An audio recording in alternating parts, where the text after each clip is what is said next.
May I request everyone to kindly turn on the silent mode on the mobile phone so that we can have a smooth proceedings of the evening ahead, please. And also, just as a precursor, we have placed the QR codes of the presentations that are going to be made this evening. I request you all, ladies and gentlemen, to kindly scan them so that you have the presentations on your mobile phones. Thank you.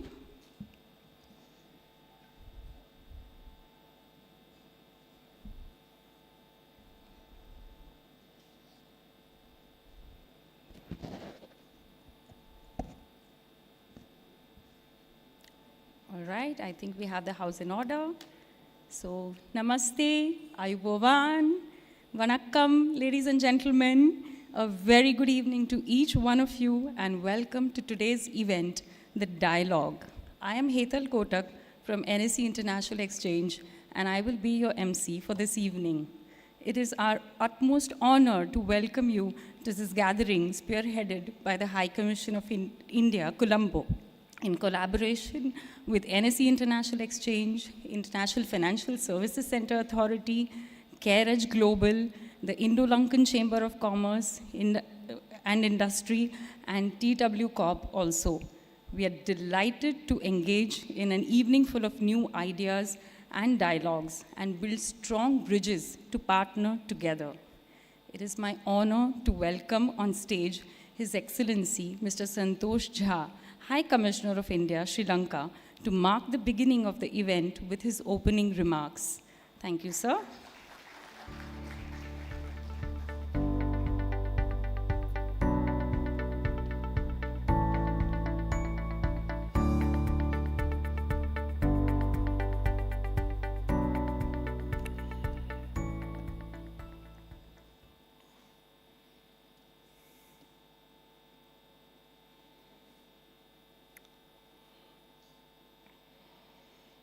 Dr.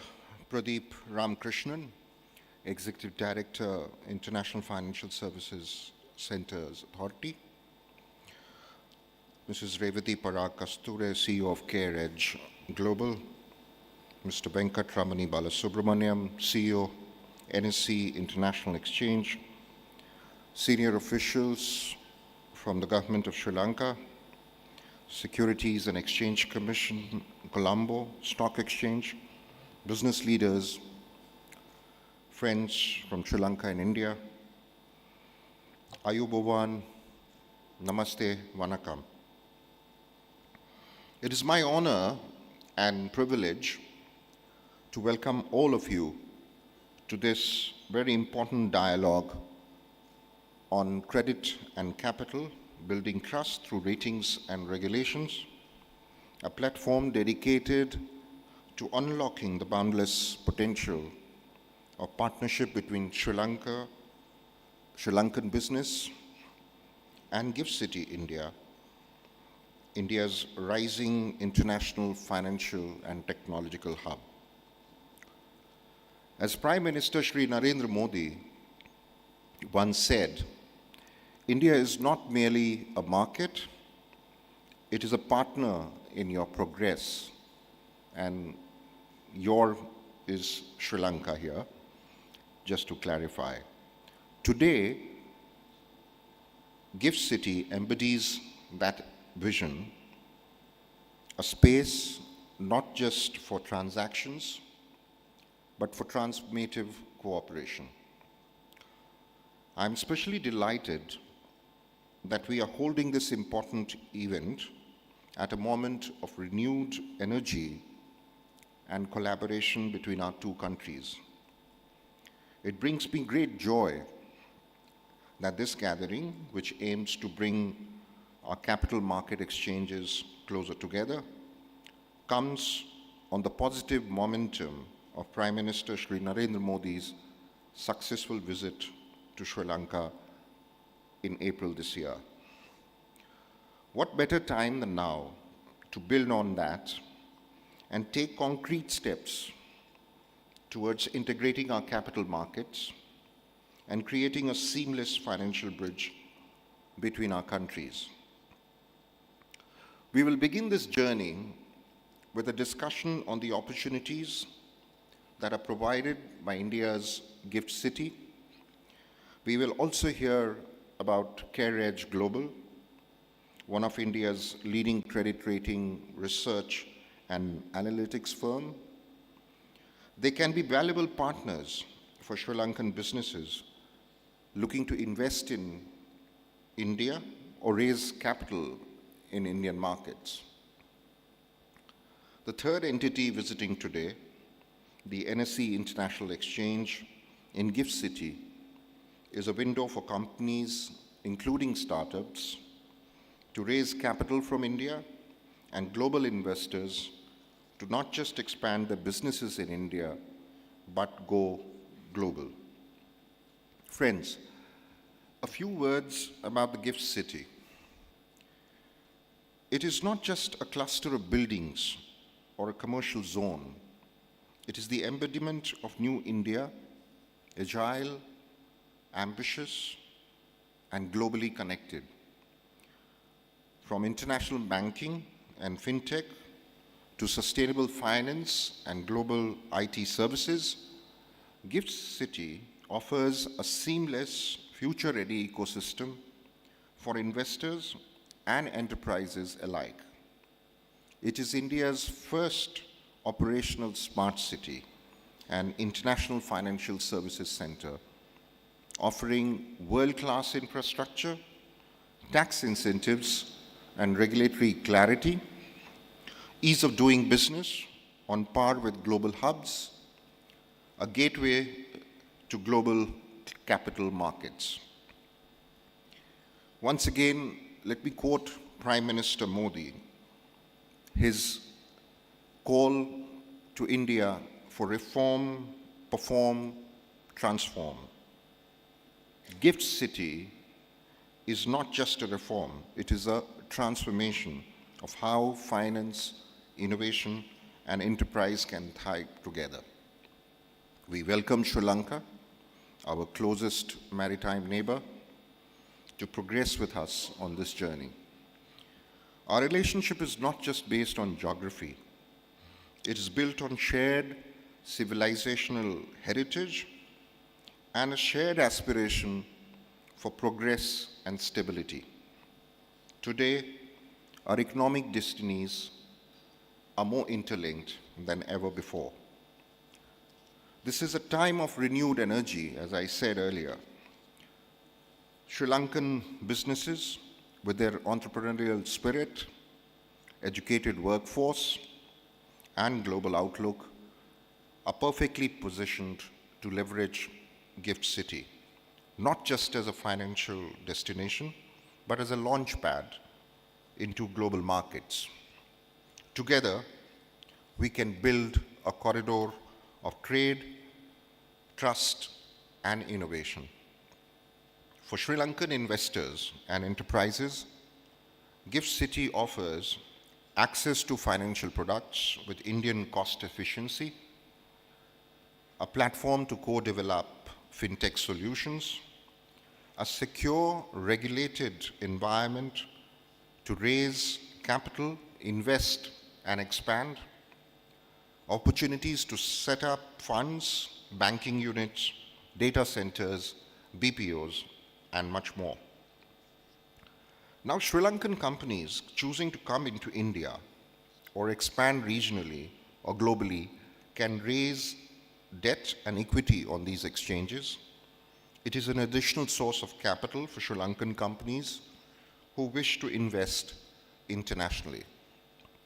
This is also an opportunity for Sri Lankan corporates, including banks, to obtain a secondary listing of bonds and equity, where Sri Lanka's Security Exchange Commission and Colombo Stock Exchange work in close cooperation to give support for such initiatives. And beyond investment returns, there is the strategic return of being early partners in one of the world's most promising economic zones. Of course, securing a credit rating that supports current issuances is important for Sri Lanka and the corporates that seek a listing With the steady improvement in Sri Lanka's credit rating, time is opportune for corporates to explore opportunities to raise capital on India's international exchanges. I'm happy to note that the regulatory agencies such as the Central Bank of Sri Lanka and the Ministry of Finance are also present in these discussions. This will provide guidance in this impactful opportunity that beckons us. I also look forward to seeing more Indian businesses investing in the Colombo Stock Exchange in the near future. It would not only strengthen the economic ties between India and Sri Lanka, but also open up new avenues for regional growth and cooperation. With Sri Lanka's economy recovering and gaining momentum, there is great potential for attracting Indian investors to benefit from early opportunities. Increased Indian participation would also bring in greater market confidence and stability, fostering a more vibrant and interconnected ecosystem. Friends, the event today is a further confirmation of India's unwavering commitment to Sri Lanka. It is also a vote of confidence and support for Sri Lanka's ongoing economic recovery. It is a reminder that India remains a dependable and reliable partner in our shared quest for progress and prosperity. Let this dialogue be more than a meeting of delegates. Let it be a meeting of minds, of ambitions, and of future. I invite every one of you to explore, engage, and envision what this partnership can become. The time is now. The opportunity is here. Thank you.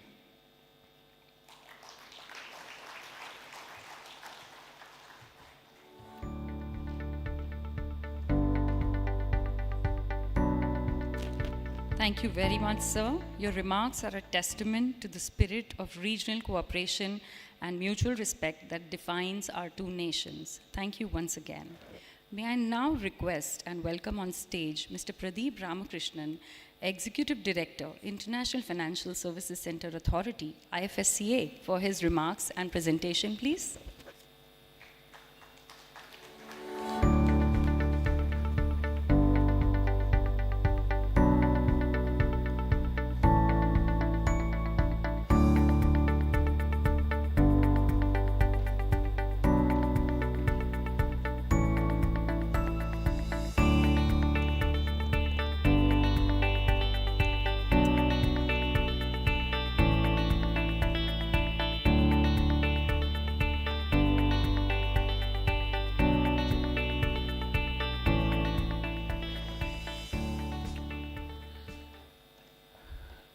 Good evening.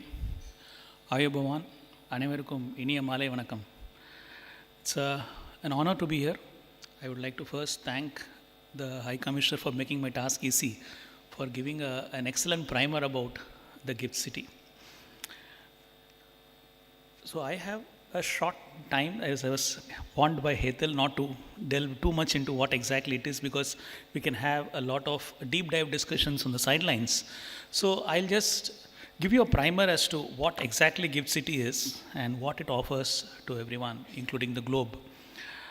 Before that, I would like to sort of go back in history, more so because India as a nation and Lanka as a nation got independence around the same time. We got independence in 1947 and Lanka in 1948.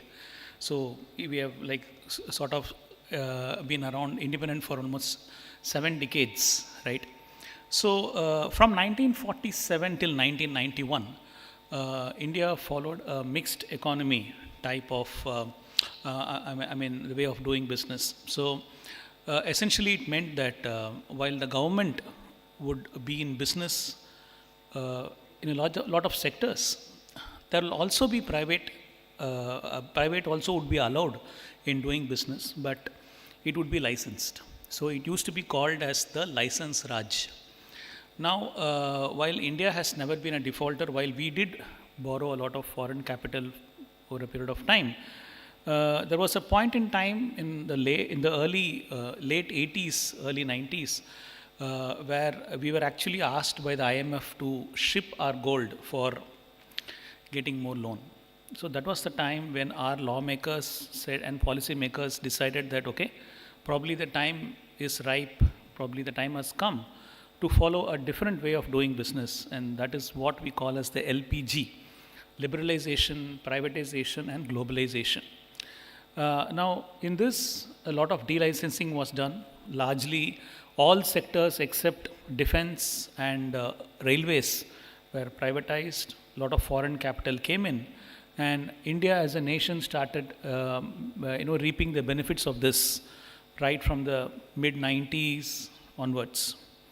Now, around 2007, while probably liberalization was almost 1.5 decades old, so there was a committee which was started by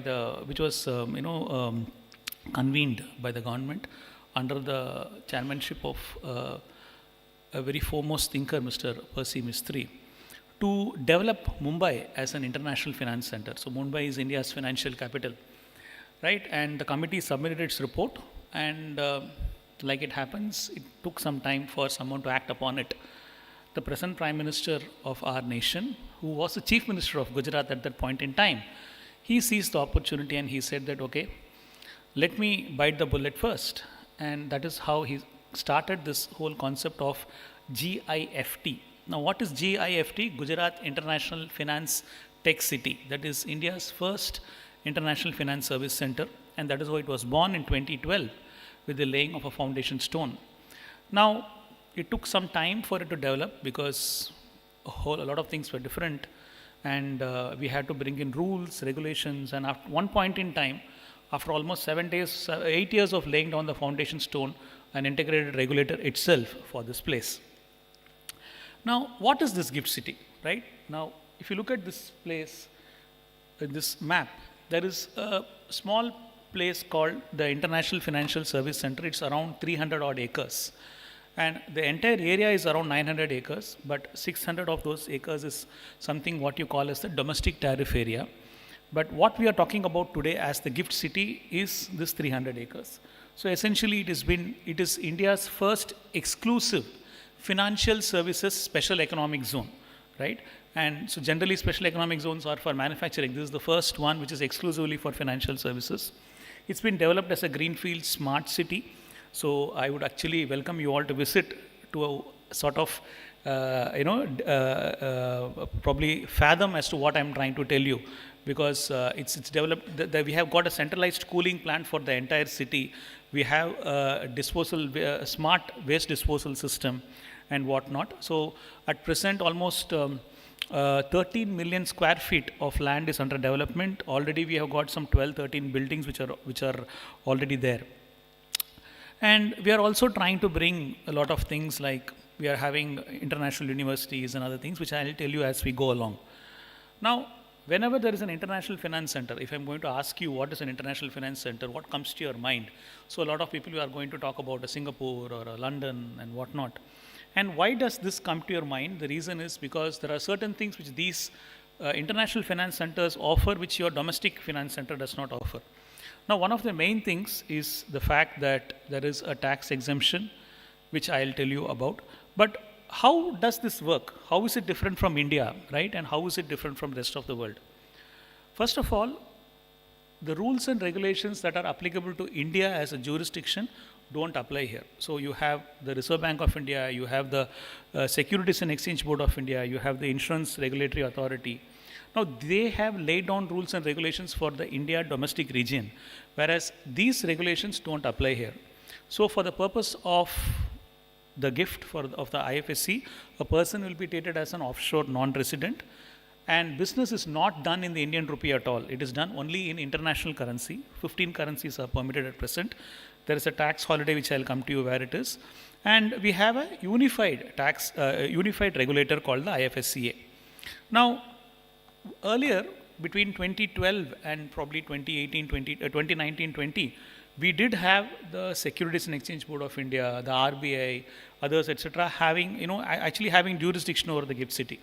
But then we found that there are too many people thinking and too many regulators going to them for each approval, etc., was taking time. The government decided that, okay, there is a time, the time has come for us to have an integrated regulator. That is how the IFSCA was actually born. So, and we are actually a dedicated and unified regulator. We are exclusively for the purpose of, bringing in rules and regulations for this GIFT City. There are no capital controls, and the rules and regulations are completely different from what you will find in the domestic India jurisdiction. Now, over a period of time, with these rules and regulations, almost 30 rules and regulations have been brought in by the IFSCA. We have a banking regulation, we have a listing regulation, capital market intermediaries regulation, like that there are various regulations. Now, when you talk of an international finance center, it has to encompass a wide variety of intermediaries and players, right? So accordingly, we have different players here, as you can see. Now, within the period of the last 4-5 years, since IFSCA began its operations and brought in rules and regulations and started registering various intermediaries, we have got almost 30 banks, and many of them are, half of them are foreign, half of them are Indian. We have got global representative offices, and we have got 2 stock exchanges that are dedicatedly working in the GIFT City, and they do business for almost 21 hours out of 24 hours a day. We have 2 dedicated clearing corporations, 1 depository. We even have a bullion exchange which commenced its operations in July 22. It does, largely, even spot business is also done there. So we have, vault managers actually storing bullion and gold in this place. We have investment bankers, we have rating agencies. One of us is there with us today. Ms. Revati will be giving her version of things. And one of our successful verticals has been the fund management industry. If you see on the last part of the slide. So we have got almost 161 fund management entities and almost 230 alternate investment funds. Of course, the biggest reason for so many number of people coming in is India's investment climate. So we have got the highest number of IPOs last year in the world, and with almost 300 odd IPOs, it raising almost $19 billion. So it's mind-boggling, the number. And there are, in fact, the domestic regulator is just keeping up with time clearing offer documents. There is so much interest in India's domestic market, and there is a lot of value. The domestic stock market offers value which a few international stock exchanges in the world actually offer, which is why we have a lot of money that is funneled in through these funds. Interestingly, a lot of these funds, most of these funds in fact, invest in startups and venture capital and private venture entities, which ultimately sort of unlock the value of the investment that has happened. So we also have a reinsurance business that is going on quite well, and we also have niche institutions. I'll give you an example. So there are 2 things which you see in the bottom of the slide called aircraft leasing and ship leasing, and what are they doing here in the international financial service centers? See, India's aviation hub, probably when airline business around the world is actually is not making so much progress. Interestingly, India's aviation business is actually soaring. And the fact is that because we have got a lot of airports, we have got newer airlines, and our airline companies have placed the largest orders in the world when it comes to leasing or buying planes. And most of this are actually done from Dublin. Why should you go all the way to Dublin to lease a plane? Why can't you do it here when it's your own business? So that was the idea with which this actually was started. So if you look at the IFSC, and from this, if you see, there are 3 major objectives with which it has been started. The first is, over a period of time, also due to the license Raj and other things, and also the fact that we are the most populous country in the world, and 1 in every 6 persons on the earth is an Indian. So over a period of time, they have moved out and they have started businesses around the world. So we would want them to come here and launch further businesses. That is one thing.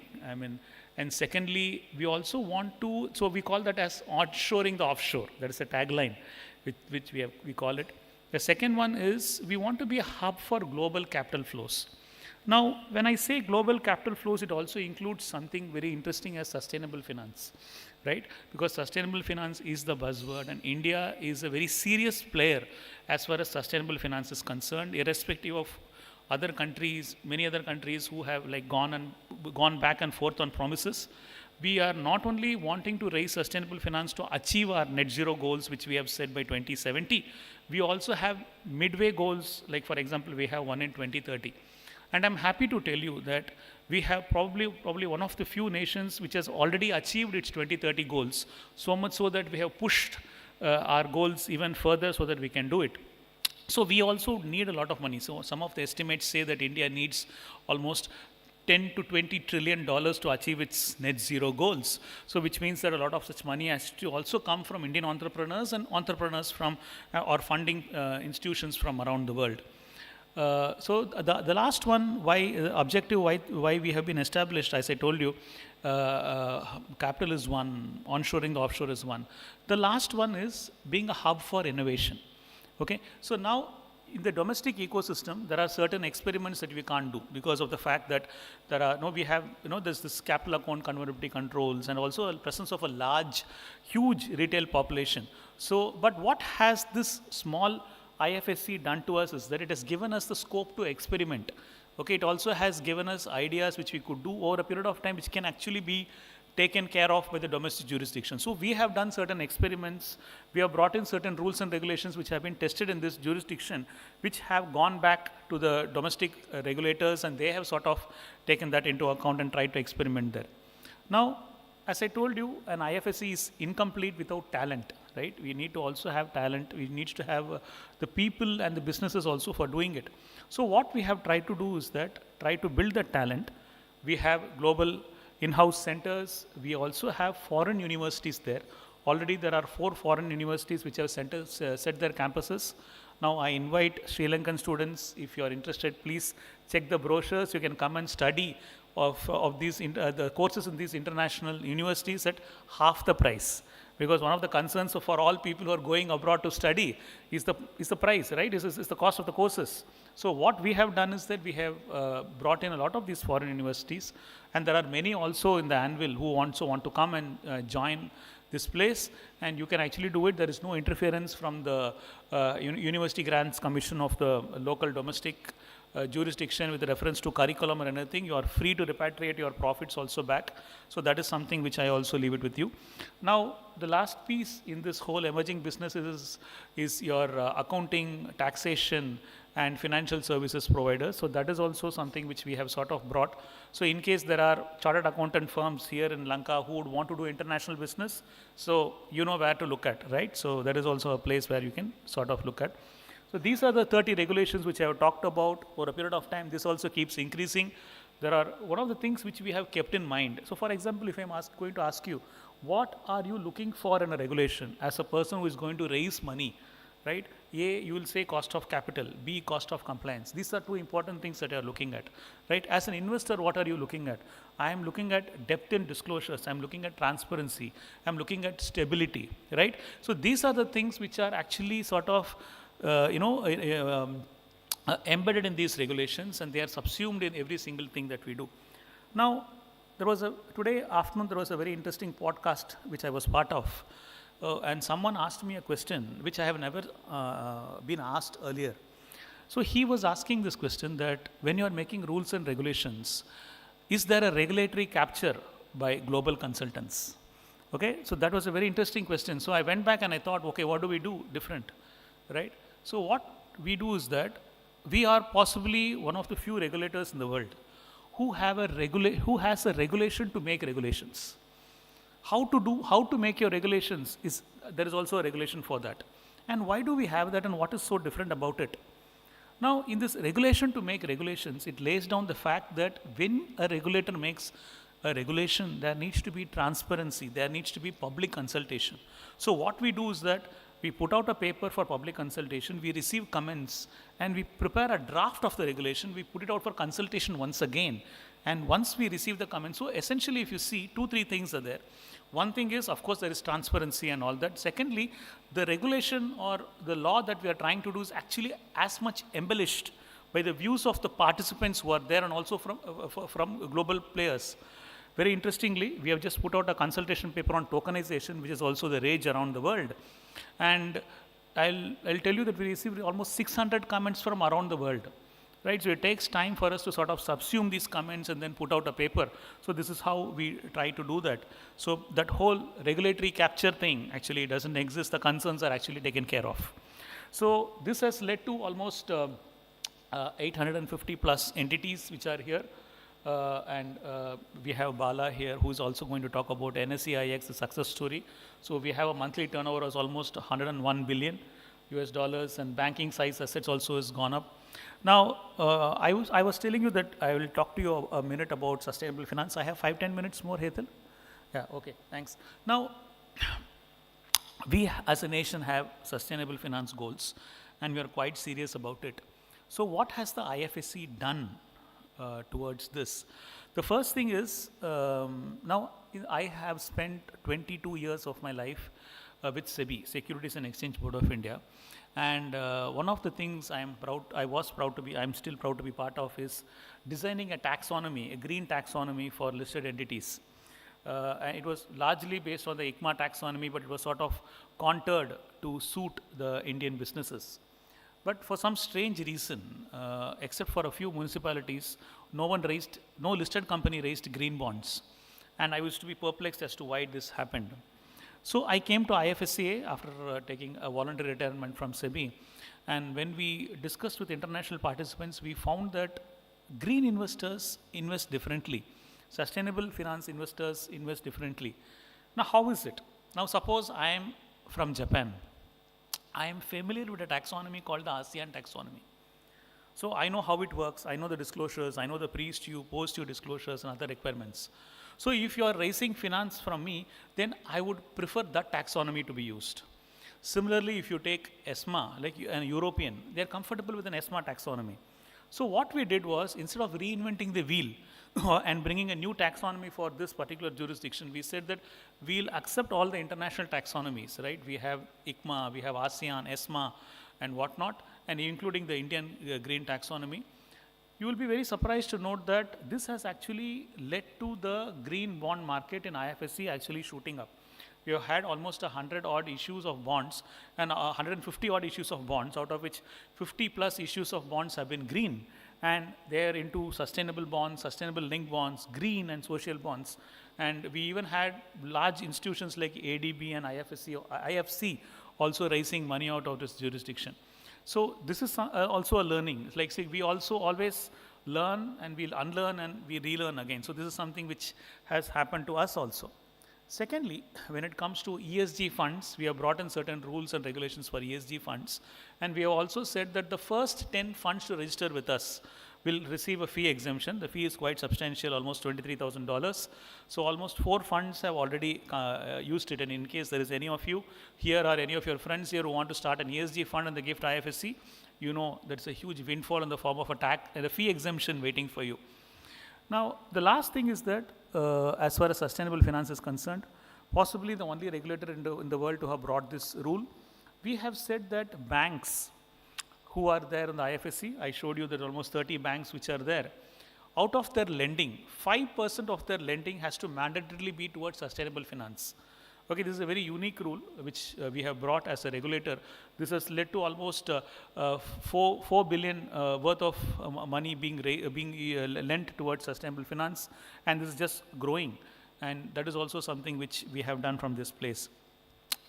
So this has led to a lot of who's who of the world coming and setting up places here. This is actually a very small microcosm of the number of entities there, because now at one point in time we were having the slide was larger, the number of entities was less, and we could accommodate some of them, but now the entities have grown, but there are just the who's who of the world which are actually here. So what I'll do is that I'll stop here, and we anyway have a question and answer session, and there are also other speakers after me who also have to speak. So then we will meet once again. Thank you so much for a patient listening. Have a lovely evening.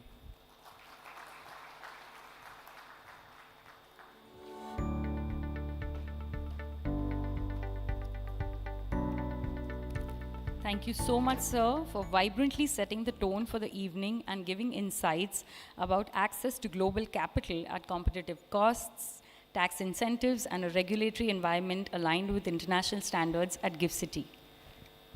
May I now welcome on stage. Yeah. We are honored. Ladies and gentlemen, may we welcome Deputy Minister of Finance, Dr. Harshana Surya Perumatma, with a round of applause, please. Thank you, sir. May I now welcome on stage Ms. Revati Kasture, CEO, CareEdge Global, for her remarks and presentation.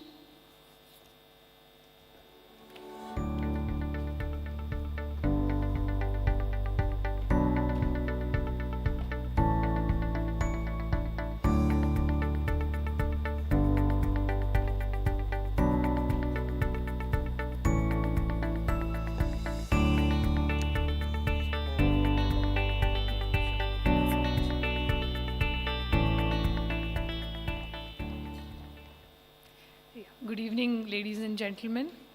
The Deputy Minister of Finance, Sri Lanka, the Ambassador of India to Sri Lanka, and dignitaries, corporate leaders. I'm really honored to come and present before you today the journey that we have started in CareEdge Global IFSCA Limited. We'll also present a bit of a credit view on Sri Lanka too at the end of this presentation. A little bit on CareEdge ratings before we get into the conversation of today, which is ratings and regulations, trust, transparency. So CareEdge Group is India's second largest credit rating agency, and we have over 3 decades of experience in credit rating.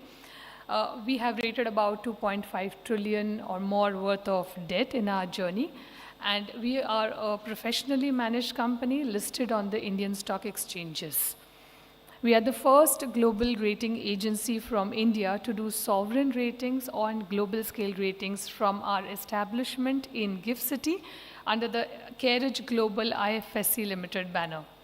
In October 2024, we launched our operations and we have rated 39 countries and issuances worth $3 billion till date.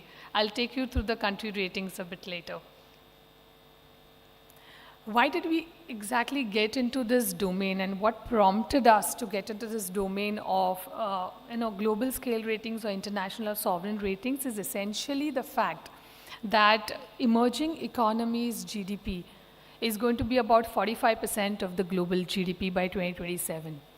Emerging economies governmental debt is going to be about 34% of the governmental debt by 2027. What am I saying here? I'm saying emerging economies are becoming bigger, larger, and the global order is changing.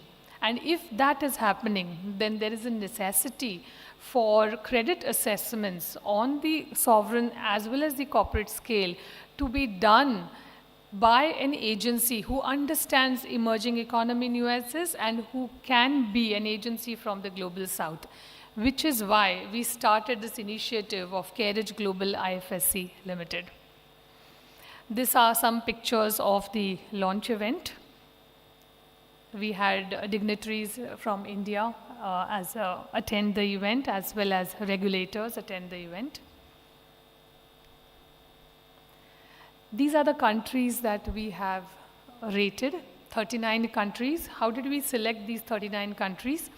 They represent about 85 to 90% of the global GDP. They are spread across all continents, APAC, Europe, Americas, Africa. There are 24 emerging markets and there are 15 developed markets. So we selected a spread of both kinds of economies, and they are all across the rating scale from AAA to D. So these are the ratings. I'll give you a moment to look at the country of your choice. We've still not rated Sri Lanka here.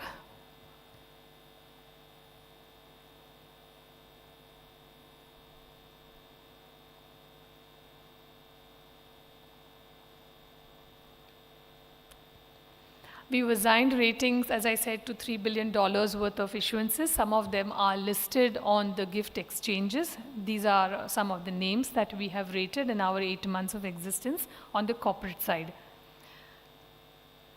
One thing which is very important to understand is that why do we need to even do country ratings if we are doing only company ratings? Is because when I have to do a company within a country, then I need to have a benchmark country ceiling for me to rate a company within a country. And as per rating methodology, a company within a country can, in theory, go up to 3 notches above the country rating or the country ceiling.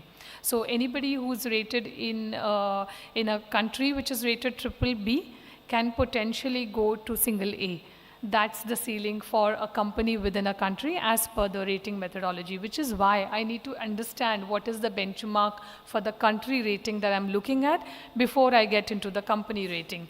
And that's why this entire initiative of getting or spending so much time and energy on building up a transparent, objective rating framework for rating countries. So how is the CareEdge framework unique if we compare to the frameworks which are today available and have been there in existence for more than 100 years? We found when we studied these methodologies that the subjectivity in these methodologies is very high, up to 45% of the methodology is based on subjective parameters. So when we devised a methodology and we put out this on public domain, about 80% of the methodology is based on objective parameters, only 20% is based on subjective parameters. That gets more transparency, more objectivity to the entire process. We also understood that the benchmarks used for developing economies are different from the benchmarks used for emerging economies. And we thought if the rating scale is the same, why are the benchmarks different? Which is why in our methodology, we apply all the benchmarks consistently, whether it is for a developed economy or an emerging economy. There are 5 pillars on which sovereign ratings are done. This is highly technical and I'll not spend too much time on it, but just to give you a glimpse of why why our methodology is different. The 5 pillars are economic structure, fiscal strength, external position and linkages, monetary and financial stability, and institutions and quality of governance. These are the 5 pillars that we have also adopted. But in each of these pillars, we have made tweaks to the parameters that have been used as a part of that pillar. So if I, let's say, take the first, economic structure and resilience. The parameters that are used today by global rating agencies are only 2, GDP per capita, growth in GDP per capita. There is no relevance to size. A lot of people out here are bankers, chief risk officers in banks, or have been in the lending part of the business, or even in the investment community. All of you understand that size is important. Size gives flexibility, size gives heft in the ecosystem. And that's why we decided to also include size in the economic structure and resilience because it gives a balance. We are only looking at growth rates, but it's also important to understand the growth rate is coming from what size. And that's why we included nominal GDP along with GDP per capita and growth in GDP per capita. We also saw a very high correlation between gross fixed capital formation or the investment that a country makes in infrastructure with the future GDP growth of the country. And we said this has to come in as a primary factor or a primary parameter in our methodology because this gives a sense of where the future trajectory of this country will lie. It doesn't appear as a primary factor in the methodology of the existing rating agencies. Pradeep ji spoke about sustainable bonds and what IFSCA is doing to encourage sustainable finance. All countries have to, and he also mentioned about the trillions of dollars that India would be requiring to meet its sustainability goals. Of course, it is an expensive proposition, and therefore, it has to get into the assessment of a country's credit risk profile because that is the amount that the country would be required to spend to achieve those goals. And that's why this particular sustainable factors do not appear in any of the existing rating methodologies. We have included renewable energy as a percentage of total energy in the energy mix of a country and the CO2 emissions as a part of our assessments. So these are some of the few things which I kind of want to highlight. I would not go into all the parameters that are listed on this slide, but definitely would love to engage on with anybody who requires more clarifications. When we started this exercise, we said, while, we can definitely understand, we can take data, we can look at governmental data, we can talk to a lot of people, and we did speak to all the multilaterals when we devised the methodology. It was also important to select and choose the people who will actually be forming part of the rating committee to give out these ratings, because at present, we would require the experience and expertise of people who have done it before. And that's why we formed an external rating committee to assign the ratings. The gentlemen on the screen are a part of our external rating committee. They come with significant amount of experience either in ratings or in economic assessments, and come from different parts of the world, right from US, Australia, India, Africa, UK, Singapore. So what it helps us is that we get perspectives which are local in nature in those geographies when we are doing the credit assessments of countries belonging to these different domains. We also have advisors to work with us on framing or seeing how the methodology can be top-notch and current. So Mr. Mark Adelson, who is a former Chief Credit Officer of S&P and a former Credit Officer of Moody's, has been a career rater. And he was instrumental in changing the methodologies of S&P post the global financial crisis, and it is he who actually we run through our methodologies to get his inputs to improvise on them. Mr. Agarwal also has been the Chief Risk Officer of a large rating agency in India and has been on sovereign rating committees for his last employment. So these are the people that we actually have on the rating committee to give us expert advice and actually assign the ratings. What has happened is that, in the past 8 months, we've seen convergence of ratings of international rating agencies with the ratings designed by CareEdge Global. And this is a really busy slide. I would like you to look at the top colorful table, which is there, where you see a comparison of CareEdge Global's ratings with S&P, Moody's, and Fitch at the time when they were assigned in October 2024. When we compare to S&P, out of 39 rating, 18 country ratings were the same, 8 where we were higher and 12 where S&P was higher, and similarly with Moody's and Fitch. What we've seen in the last 8 months is that there is a convergence of ratings of these global rating agencies with the ratings assigned by CareEdge Global. So let's see, for example, I take Brazil. Brazil was rated CareEdge BB+, which is a higher rating than the existing ratings, and Moody's has now upgraded it from BB to BB+. If you look at, let's say, Portugal was rated A+, 2 notches higher than the existing S&P rating of A-. S&P has now upgraded it to single A with a positive outlook. Of course, China, we had rated 1 notch lower at single A than the existing rating, and Fitch has downgraded the rating from A+ to single A. So we see convergence on both sides, the higher and the lower side, as far as these sovereign ratings go. A little bit on our understanding of Sri Lanka. We've not engaged with a lot of you to get to this understanding. It's based on public data and availability of governmental data. So I'm sure a lot of you over here probably have more information on this, and we'd be happy to connect on that. But the way we see it is that Sri Lanka's economic profile is turning towards stability. So we've just bifurcated into 3 portions. One is, the reasons for the economic crisis, the recovery supported by reforms, and what is critical now is sustenance of those reforms.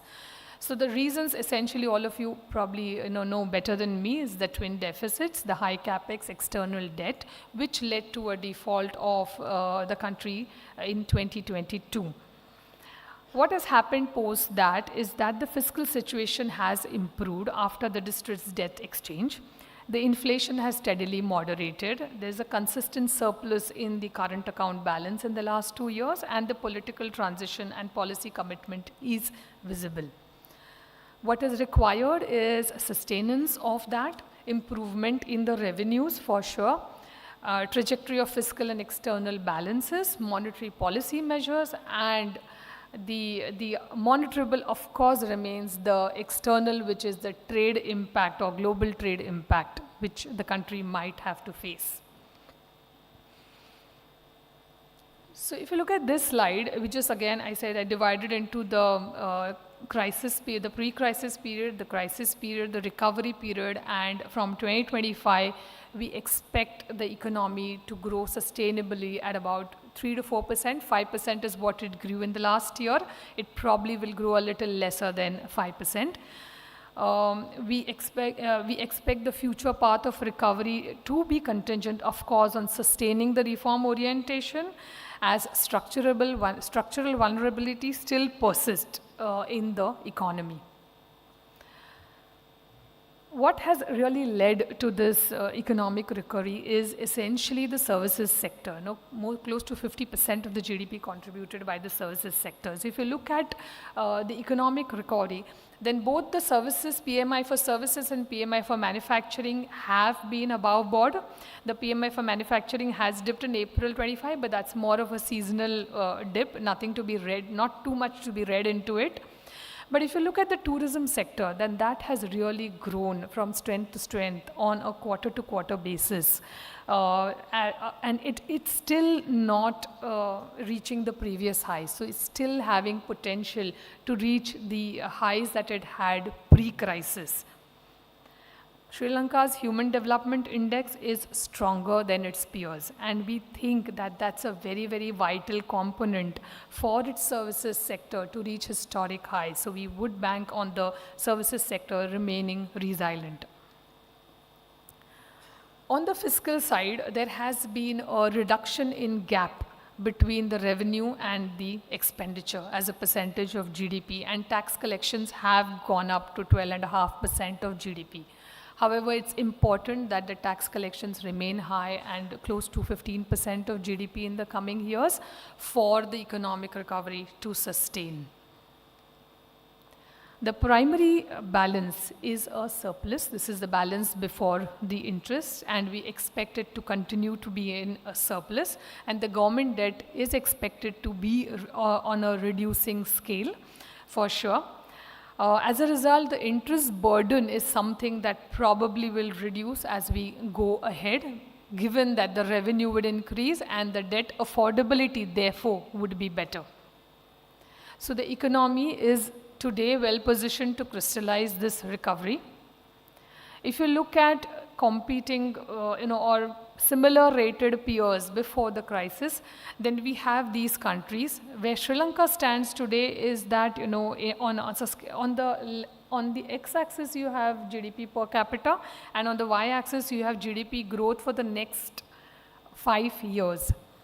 And the size of the bubble indicates the size of the economy. That's how this chart is read. So if you look at Sri Lanka, it is in a good quadrant in terms of the GDP per capita and the GDP growth for the next 5 years. However, it has to improve tax efficiency, it has to address distributional inequalities, and that would be enabling it to strengthen the credit profile over a period of time. When we looked at economies which have been in crisis, they have been a very extended period of volatility in inflation and volatility in the exchange rate. That is something I think Sri Lanka has been now able to tame. So we have got a lower volatility in the exchange rate and a little stable exchange rate now, and the inflation has been tamed. Of course, the prices did rise significantly in the past 2 years. So as far as external risks are concerned, I'm going through all the pillars which I explained before. As per our projections, there would be a current account which would have been in the negative domain. However, the forex reserves and the import cover is expected to be at earlier levels. So as a summary, from whatever I could present today, CareEdge Global is a global sovereign rating agency which understands emerging market nuances, and since our launch we have seen convergence of ratings of international rating agencies with our ratings. Secondly, we feel Sri Lanka has definitely weathered the storm, but for the GDP growth to hold up, there has to be improvement in revenue base, the quality of expenditure, and the monitorable definitely remains the global trade impact that can have on this country. Thank you so much for a patient hearing, and enjoy the evening.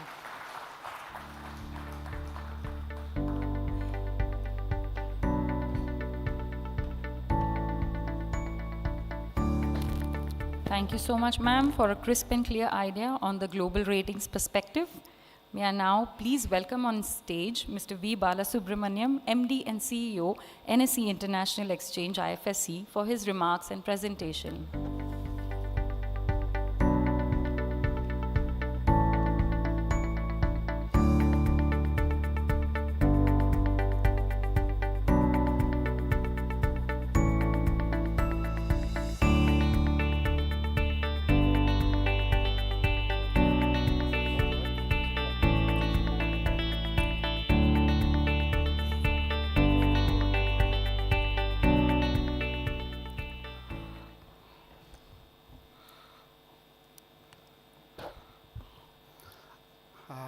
Good evening to all of you.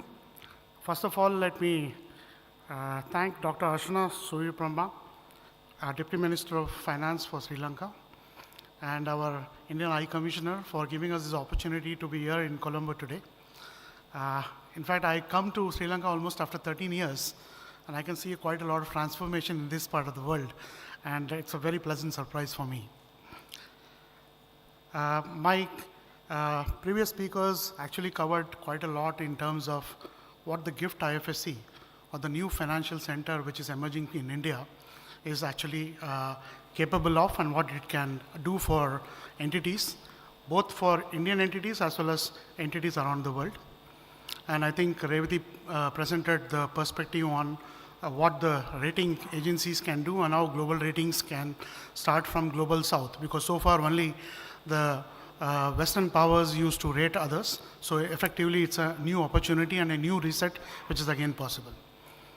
I will probably, before I start, what I will just want to give a little bit of a background about the National Stock Exchange.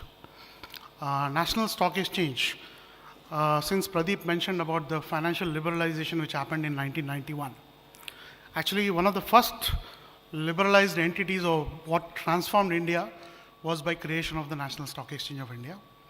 At that point of time, we used to have 25 or 26 regional stock exchanges.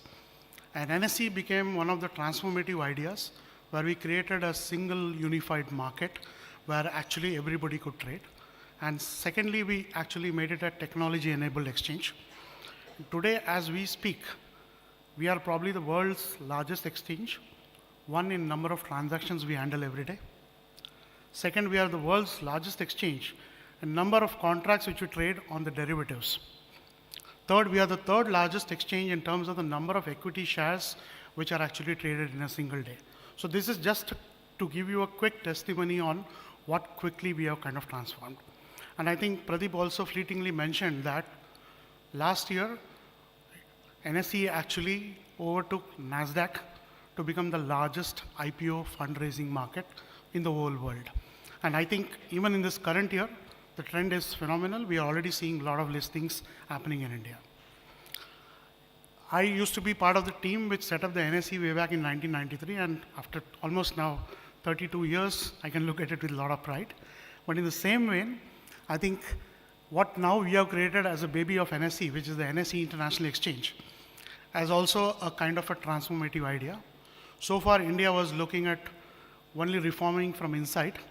And now actually we are now trying to embrace with the rest of the world. India has become pretty confident, and now we think we can be at par with any global exchange. That is why now through the GIFT City as an international financial center, we are looking at expanding NSE's global footprints to not only look at India, but the whole world as a market. And that's how the NSE International Exchange has been born.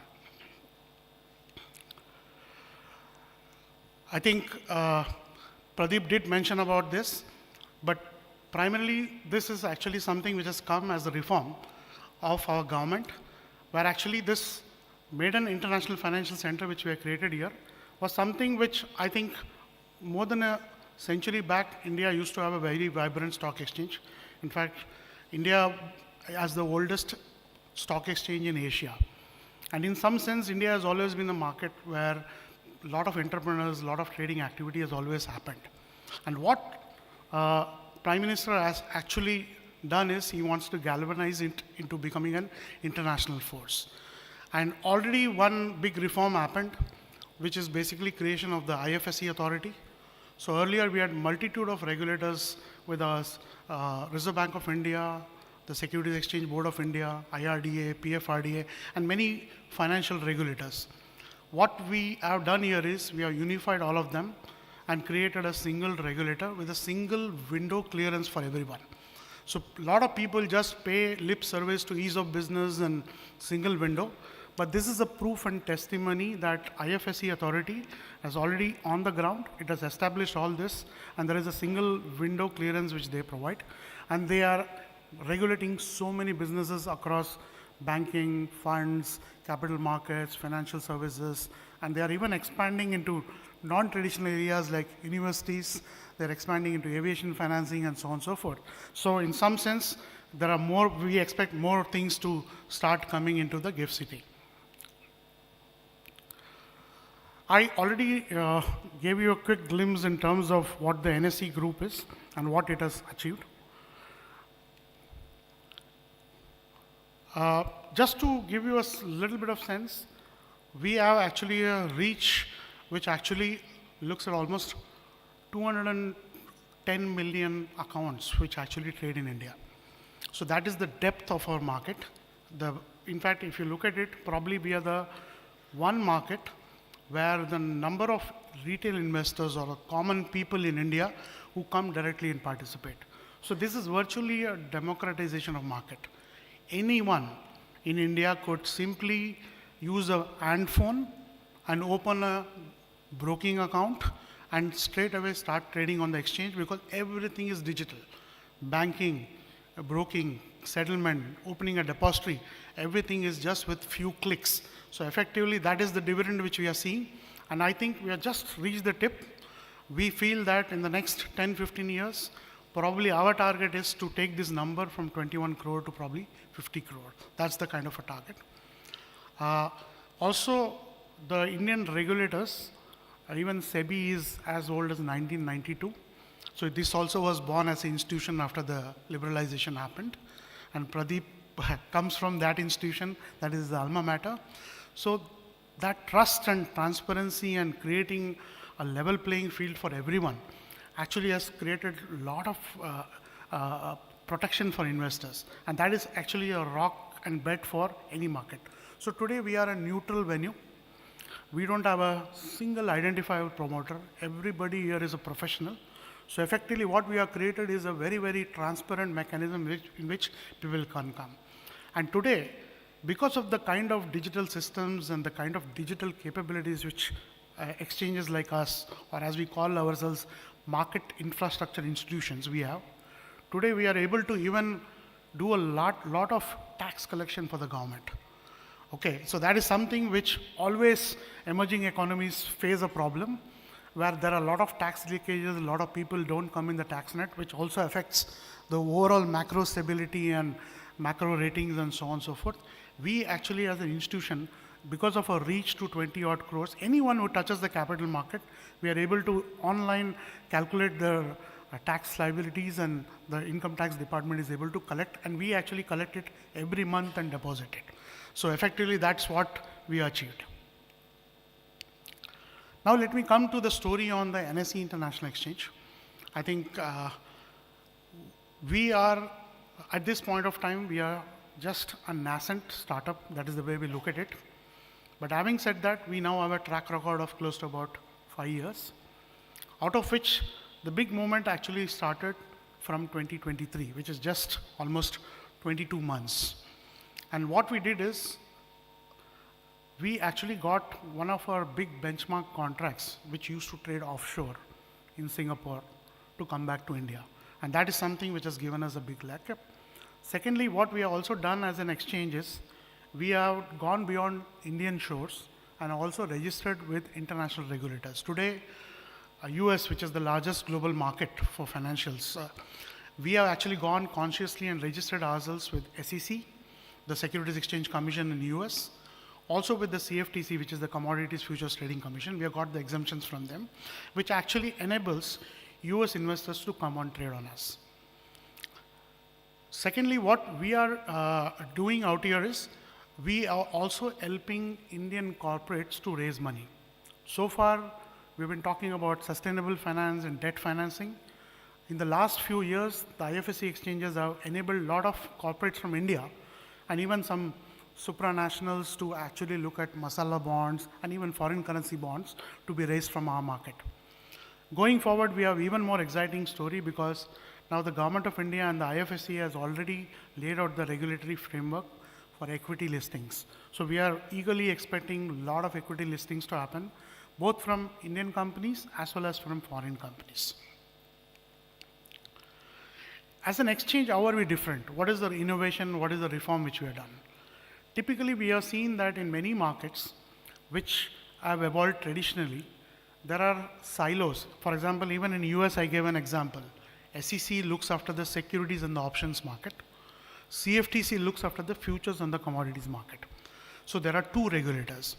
Here we have set up a unified regulator and we also set up a universal exchange. When I say universal exchange, we are become a single platform, a single universal platform.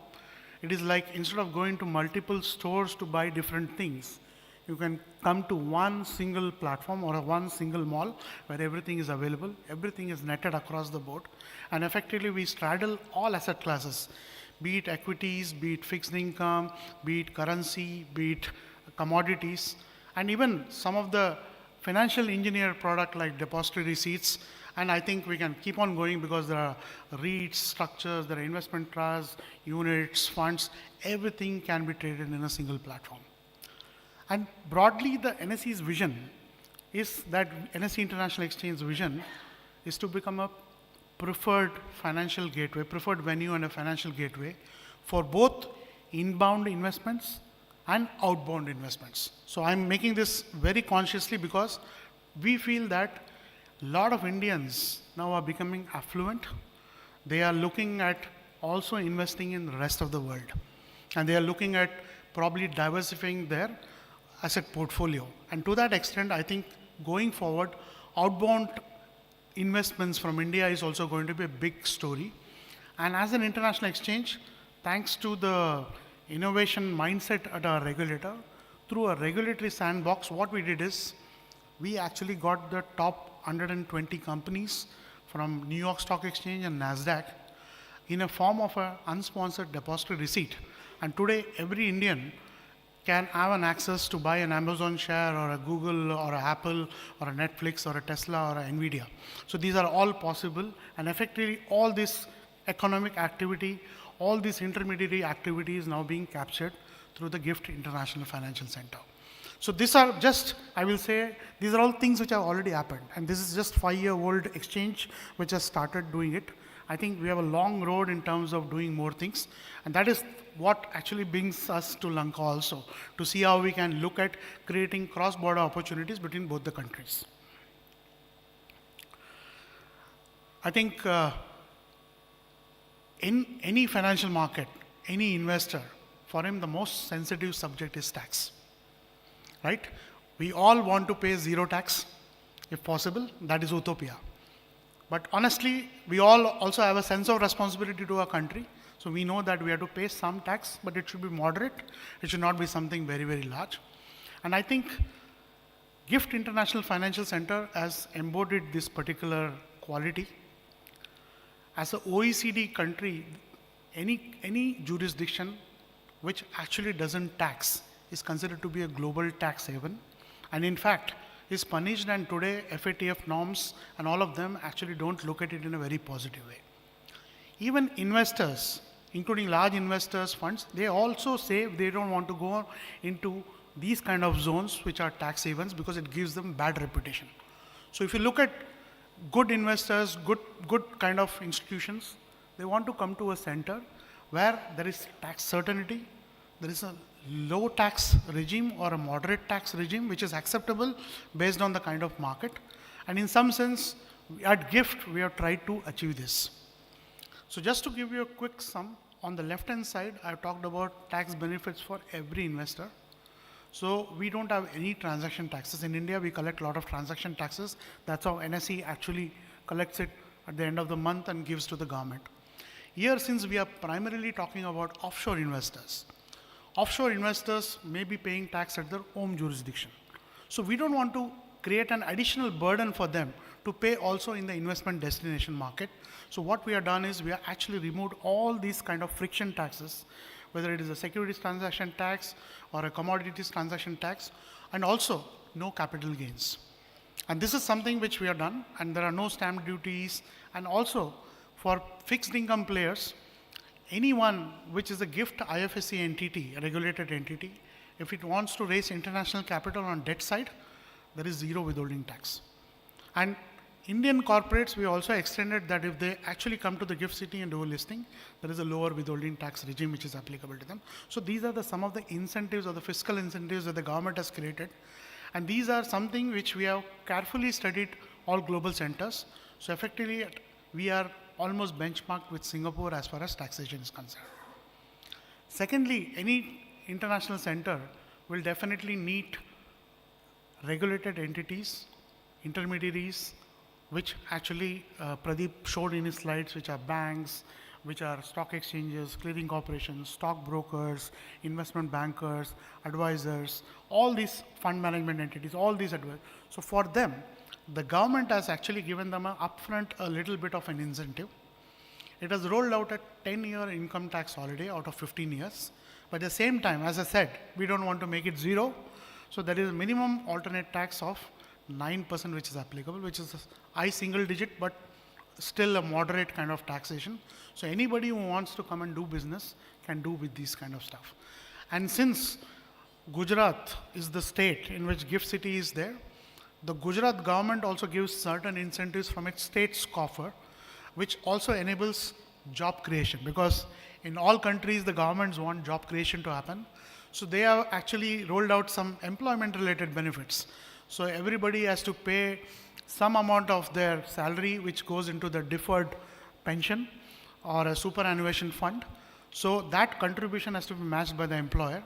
So the government of Gujarat, which is the state government, actually matches that contribution, so the employer's cost to pay that goes away. So that becomes another kind of a incentive. So this is something which I'm sure a lot of you, because you're all probably the corporate leaders and the bankers, if you're looking at it, these are some of the things which is what makes GIFT IFSC really attractive. Offshore participation, primarily anyone who invests in the country either does a direct investment, which is called a foreign direct investment, or they do a portfolio investment, which means they want to invest in the markets. So I am going to talk about the second part, which is the foreign portfolio investor regime. So India has actually been continuously liberalizing from 91 onwards, and I think we have done 3-4 reforms, and we have come to 2 categories of FPIs. One which are sovereigns and regulated entities in other markets, and second which are the unregulated entities. That's all 2 categories. In GIFT City, we wanted to make it even more easier. So there are roughly about 12,000 to 13,000 foreign portfolio investors registered in India. So first thing which we did is, we said we will grandfather all of them. So they don't have to do anything, they are welcome to GIFT City, no additional thing to be done. Second thing is, we know that there are probably hundreds of thousands of foreign investors who also may be looking at investing in the markets here. And we categorize them as eligible foreign investors. And these eligible foreign investors can just simply open an account with a bank, can simply open an account with a broker, simply open an account with a depository, and they can start doing business. They don't have to actually worry about taking local tax numbers or filing returns. None of these apply as far as global offshore participants is concerned. So effectively, this has promoted phenomenal ease of business, and effectively, it's a red carpet to international investors to come and invest in. Another concept which has happened. Yeah, yeah, this one. So I think I missed the last one, the remote trading participant. Again, this is something which is a very, very unique concept, which again, we requested our regulator, and the regulator was very proactive in giving us this kind of regulatory framework. Today, there are a lot of people who sit in different parts of the world, different centers, and definitely post-COVID, people don't want to now go and set up offices in different geographies because travel restrictions have come and so on and so forth.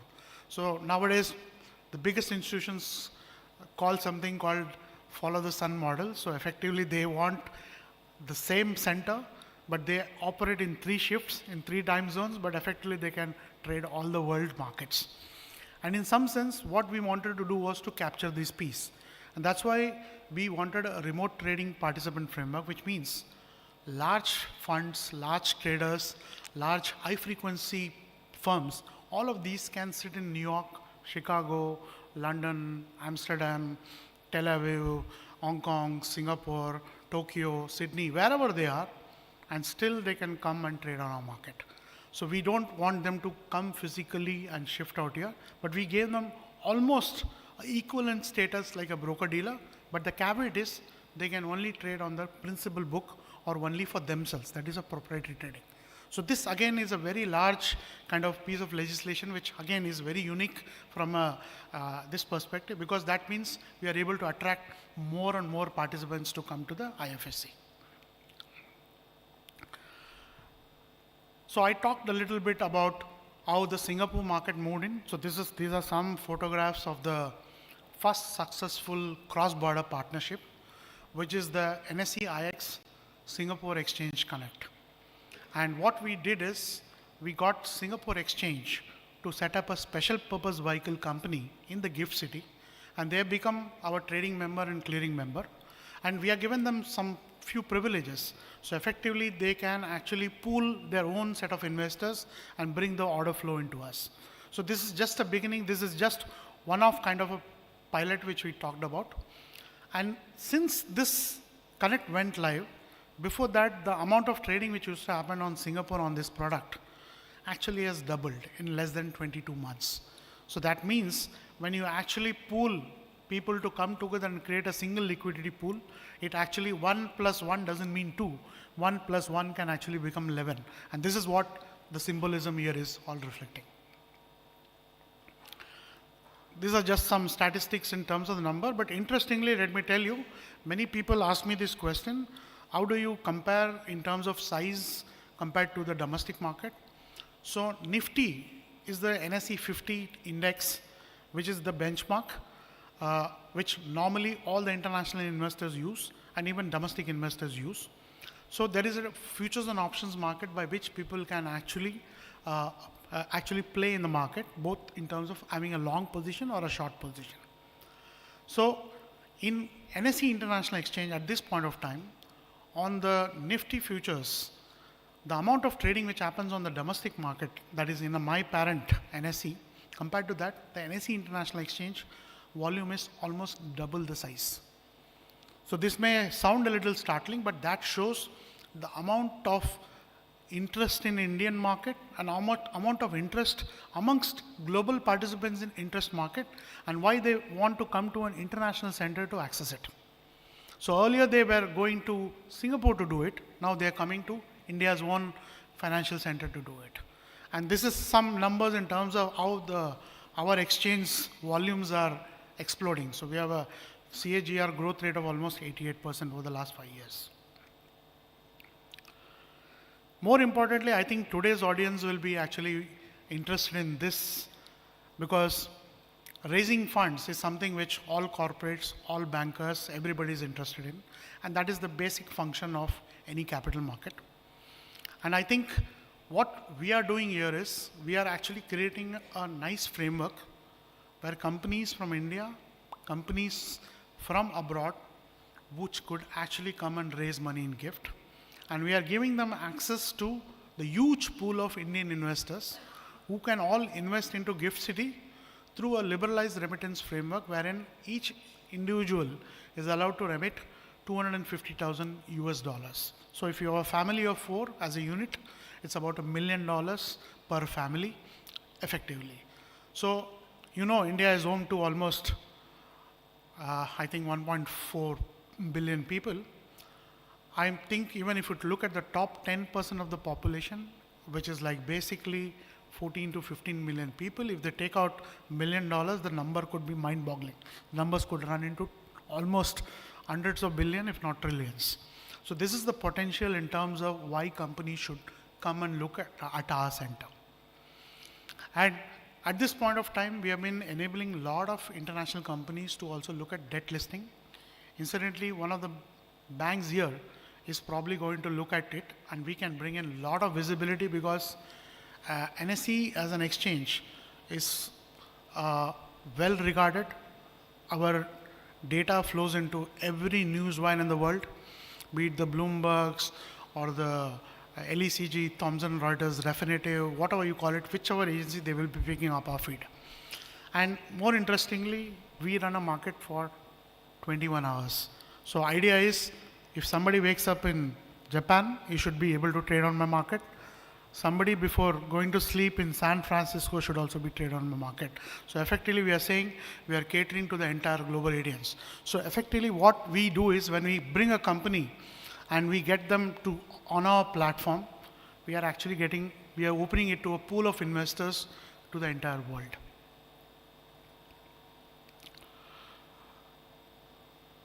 What specifically, which we have some ideas. We have friends here from my counterparts in Colombo Stock Exchange. Some of them have visited us last month. Some of them also visited us in NSE in Mumbai. So, in fact, we have been having some initial conversations in terms of how we can look at cooperation amongst ourselves, how we can collaborate. We have actually proposed a dual listing framework because India always wants to co-op people. We want to do it in a friendly way. We don't say take this road or take that road, it's a highway or no way. We actually always want to collaborate because that is sustainable. It has to be a win-win partnership, which is what we are striving for. Obviously, we will work out these parameters in terms of what we can do. But more importantly, my colleague Ethel, she heads our listings. You will be seeing more of us in Sri Lanka, and we'll also welcome you to come and visit us at Gift City, as well as in Mumbai, and look at our exchanges, look at our partners. And we have a very strong digital footprint. So our websites, our social media platforms are all pretty much pervasive. You can definitely look at it. So what we are looking at is Sri Lankan companies, whether it is for equity listing or debt listing, can actually look at a potential dual listing into the Gift City. We can actually create a dollar market for you. Because right now, everything which is traded, cleared and settled in NSE International Exchange is in US dollars. So this is going to actually enable Sri Lankan companies which are wider, which has bigger ambition to go global, or they are into exports, or they are into imports, that kind of stuff. Those kind of businesses can definitely raise capital from the Gift City and from the NSE International Exchange. Second is, we also think many Indian companies could also collaborate with Sri Lanka, be it in the hospitality sector, be it in some of the new renewable energy sectors, be it in infrastructure, many of these. So I think this kind of a cross-border partnership will help us to also become a bridge in terms of getting the best of Indian corporates to also look at investments into Sri Lanka.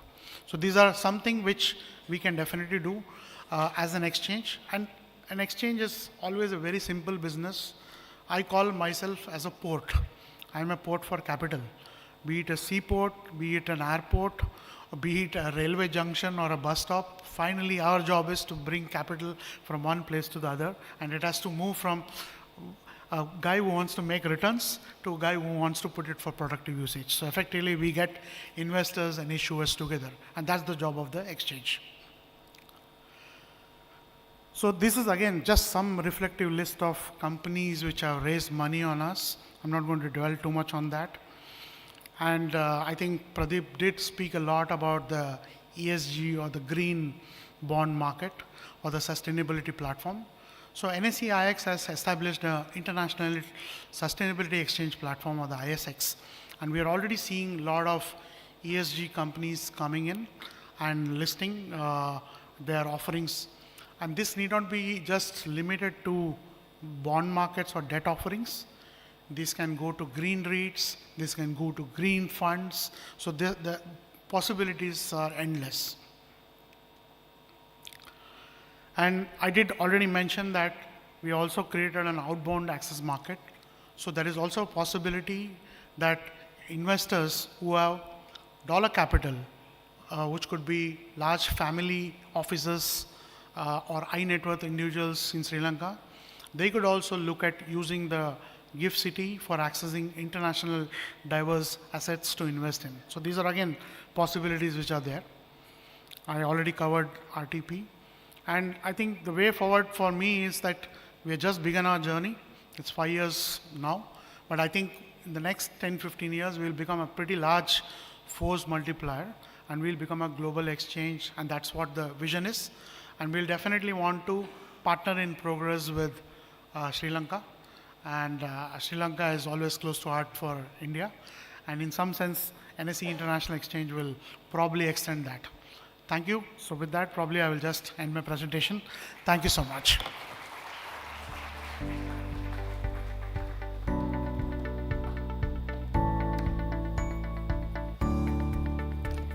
Thank you, sir. After this address, I'm sure the audience has a clear picture of the wide range of opportunities that can be leveraged at GIFT City. I guess we've all had enlightening presentations from our speakers, but it's a lot to take in. And therefore, ladies and gentlemen, may I please remind you all that we have put QR codes on each individual table. I request you all to scan them so you can download the presentations for, maybe referring to them later, and we look forward to hearing back from you thereafter. Our panel will be back for a short Q&A, but before that, with great gratitude, may I please welcome our chief guest, Honorable Dr. Harshana Surya Peruma, Deputy Minister of Finance and Planning, Government of Democratic Socialist Republic of Sri Lanka, for his address.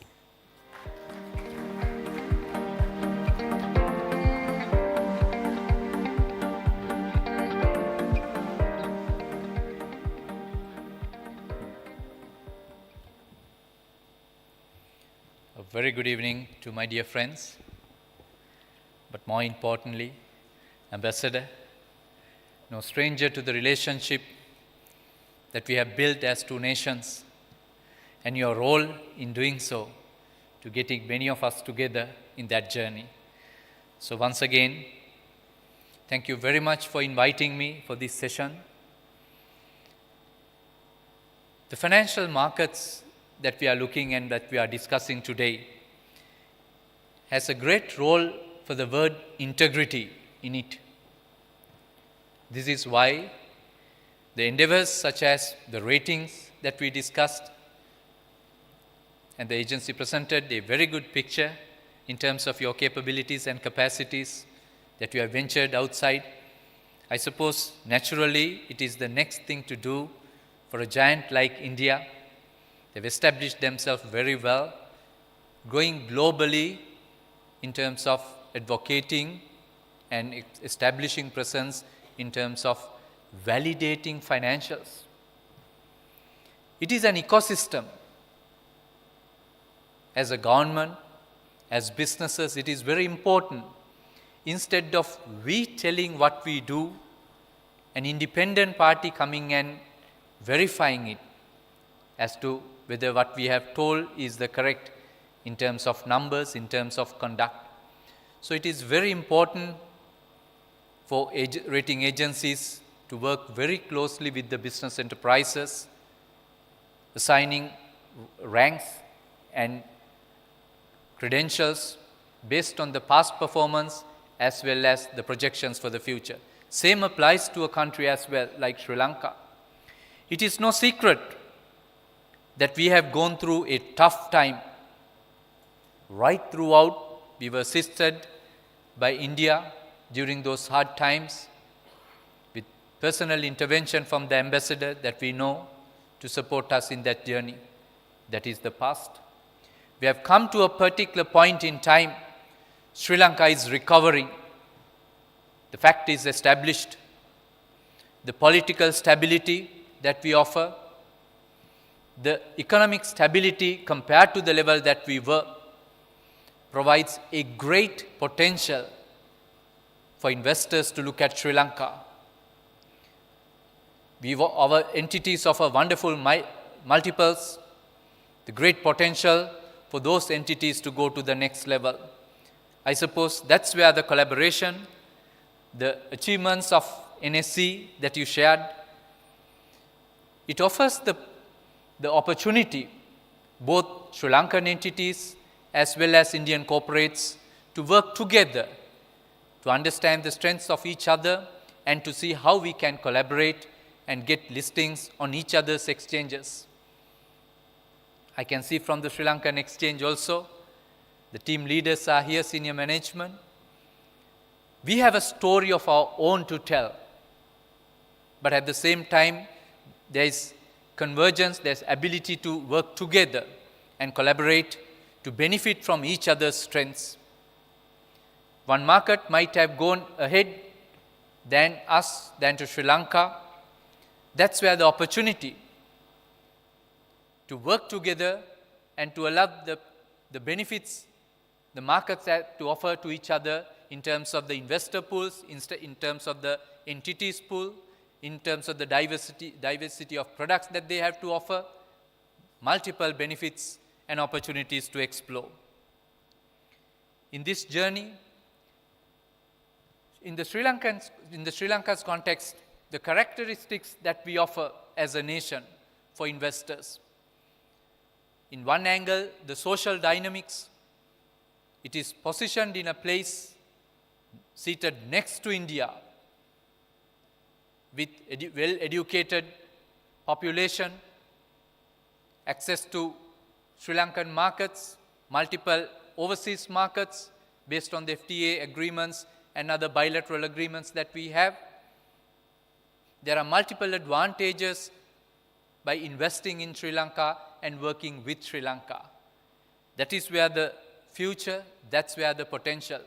This is why each others can benefit from each other's advantages and the strength that we have grown over a period of time. Sri Lanka was behind, Ambassador, as a nation because of multiple challenges that we had to go through. But our journey ahead will not be that difficult. We can learn from the lessons in terms of digitization that India has achieved. We can learn from the diversity that the markets are offering, the exchanges are offering in terms of what you shared with us short while ago. So the journey will be easier for us to go ahead. The time will be shorter for Sri Lanka to catch up. That's why we believe, as the government, we are positioned and we are ready to facilitate to the endeavors that the private sector, businesses are working to achieve.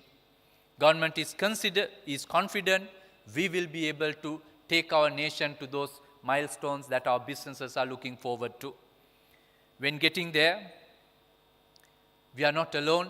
There are global dynamics that plays a role, particularly to a country like Sri Lanka when we have thin margins.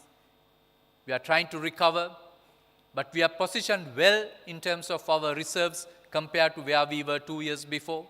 We are positioned well in terms of interest rates compared to where we were 2 years before. Our exchange rates are very well within a range. It's behaving within a range much better than it was before 2 years, within the last 2 years. Similarly, many aspects we have shown the resilience that we have to offer as a country. That gives the opportunity for larger enterprises to work with Sri Lankan enterprises, invite Sri Lankan enterprises to consider listing overseas companies to come and get a secondary listing in Sri Lanka. I'm sure our platforms are ready and waiting. The regulator is ready and facilitating. We have a very dynamic regulator, robust regulator, experienced regulator, supported by our market infrastructure as well here. Even though smaller in scale, I'm sure our teams are dynamic enough to work together with a giant like the exchange, the Indian exchange, to showcase their capacities and abilities.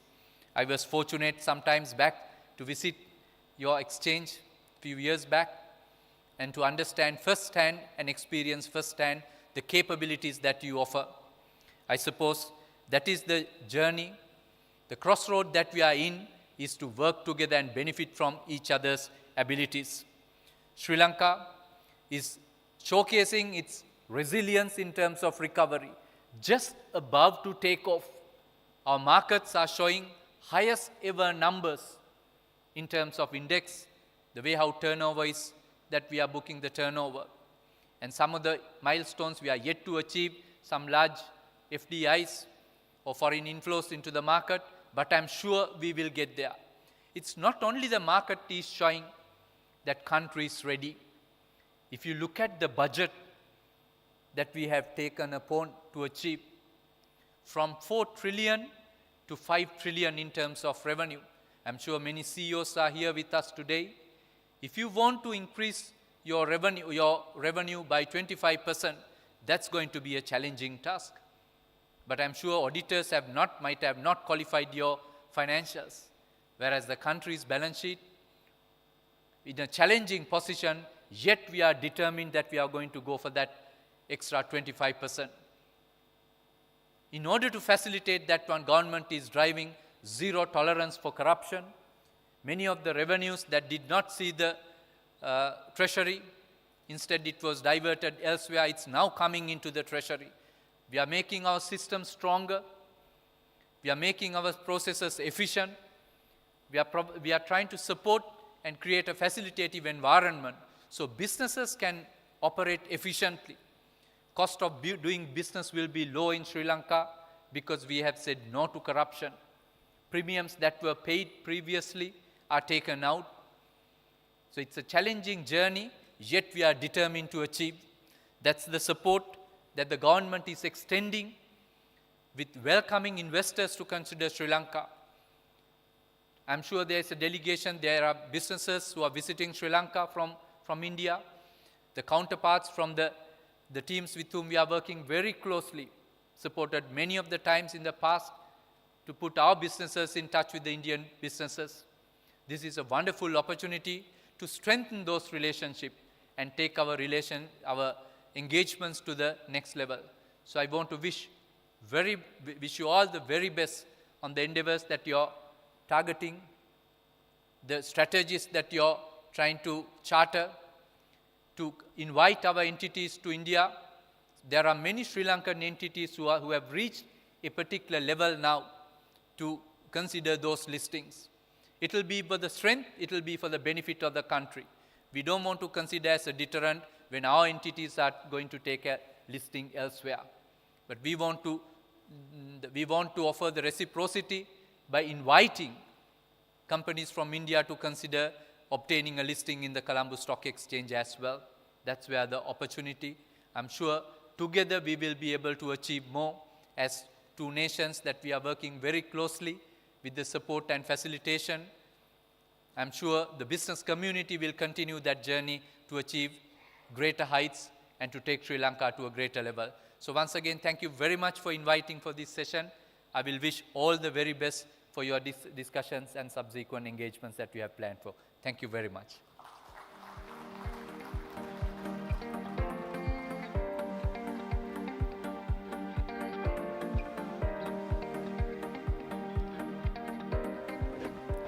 Thank you so much, sir. We are deeply grateful to you for your time this evening and a wonderful address to this gathering. Thank you. Ladies and gentlemen, we now have an engaging, but please be rest assured, short and sweet Q&A session, which is lined up, which will feature into a little more details and you can ask questions. We have this panel being moderated by Mr. Thilan Vijayasinghe, Chairman and Managing Director, TWC Holdings. We also have with us on our panel Mr. Prince Pereira, Senior Vice President, Treasury, DFCC Bank, and our esteemed speakers, Mr. Pradeep Ramakrishnan, Mr. V. Balasubramaniam, Ms. Revati Kasture, who spoke a little while earlier. May I please request you all to join us on stage for a Q&A session and a panel?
Can we start?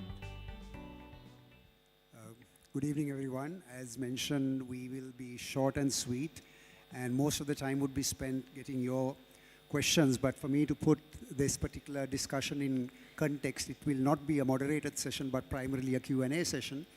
So on my left are fantastic capital market regulators, facilitators, rating agency, and of course, Mr. Prince Pera from DFCC is here because he has used the services of GIFT City as a practitioner of having made certain issuances within GIFT City. And I myself has had the pleasure of being a part of an IPO in the National Stock Exchange in December last year, which for the first time included Sri Lankan tourism assets within a South Asia setting where we raised $200 million via a Blackstone-backed company, which is now capitalized at $2 billion. So let me set the stage by stating that post-2022, Sri Lanka has introduced additional hurdles, shall I say, in terms of raising capital overseas, though I must admit that these hurdles would very soon be overcome by virtue of the available infrastructure within the GIFT City. Now, prior to 2022, Sri Lankan corporates could convert LKR by getting exchange control approval to procure capital assets overseas, capital transfers overseas. But subsequent to the currency crisis, subsequent to the crisis in 2022, at the moment, capital conversions via LKR is not permitted. So therefore, Sri Lankan corporates who are looking at raising offshore equity or offshore debt for international acquisitions would have to either borrow them from domestic bank DBUs or FCBUs or from DFIs such as IFSCA when it comes to debt issuances. And if it comes to equity, there is again a process that the funds required for equity would have to be raised via offshore sources. And at this point in time, it's primarily DFIs such as IFC. Now, what GIFT City provides is an additional source of raising such offshore equity, which at the present moment has to go through two regulatory hurdles. First, the approval of the central bank and the monetary board, and such approvals would then be referred to the finance ministry, where the personal approval of the Honorable Finance Minister would be required. So that's really the policy background in terms of what's possible, but I must point out that the government is actively encouraging the raising of offshore debt and equity for cross-border transactions. So within that context, I just wanted to pose the question to you, Pradeep. You did mention about taxation and the fact that there is a minimum taxation, global taxation of 9%. So does that mean that the issuer has the option of enjoying the tax exemption that you give or paying the 9% global tax? No, I think probably, so there are two things here. Now, when you're going to raise bonds in the IFSC, so what is available to you is, for example, if you're doing it in India, then the withholding tax is 20%. Whereas what we offer in the IFSC is a withholding tax of 9%. So that is the advantage in case you raise money in the IFSC. This was what I think I was trying to say. I think Bala also had the same thing on the slide. So it's exempt from income tax? So income tax is something which you will have to pay in your country. Okay, So now there are two things here. Let me also clarify. For raising money in the IFSC, you need not be present in the IFSC. So you can raise from wherever you are. You can be in Sri Lanka and you can raise money in the IFSC. But the withholding tax for that amount raised will be 9%. Now, so there is no income tax angle when it comes to this as far as India is concerned, the IFSC is concerned. Okay, thank you. Prince, if I may come to you, you've just obtained a dual listing of the 2.5 billion rupee green bond that you listed on the Colombo Stock Exchange. And then you've also participated in a GIFT City Standard Chartered Bank syndication where you were able to invest your offshore, DFCC Bank's offshore money at SOFR plus 3.5% if I'm not mistaken. Can you explain to the audience the process and the facilitation that you received by the regulators? Yeah, thank you very much. I think post-COVID that actually we see the banking sector in Sri Lanka also having some excess dollars, and sometimes we don't see that much of opportunities also here in Sri Lanka. So this is a good opportunity to make use of those funding, especially the excess liquidity. So we saw opportunities in India. There are certain microfinance companies, non-bank financial institutions are also very keen to borrow from overseas. So we have worked with a couple of Indian banks and joined syndications, not only DFCC, even other banks also joined a couple of syndications. So this is a very good opportunity because we routed those funds through Gift City. There is some tax advantages, especially withholding tax. So our message to the local companies who are planning to have their business expansion in India, we are very happy to support those businesses, and also the Indian companies, those who are borrowing from the international markets in foreign currency terms. All banks collectively, including the DFCC, will be very happy to support that. During the last 3 months or 6 months, we have done a substantial number of transactions in India, and we are planning to expand those activities in India because we see a good potential for Sri Lankan corporates operating in India as well as the Indian companies in India. So we are making use of these opportunities.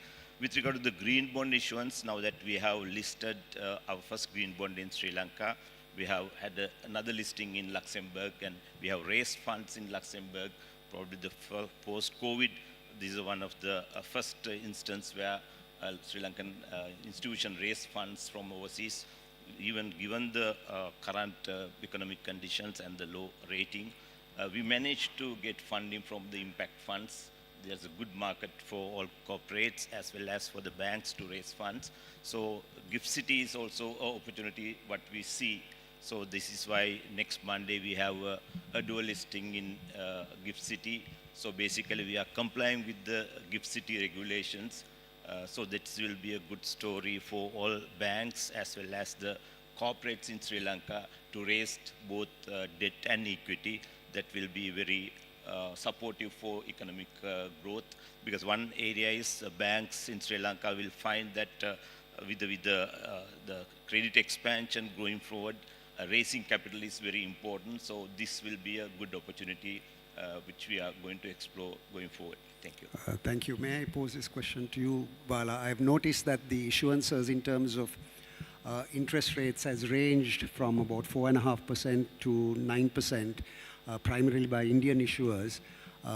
And I've also noticed that your transaction costs are also about 1/10, if not 1/20th, compared to Singapore and London.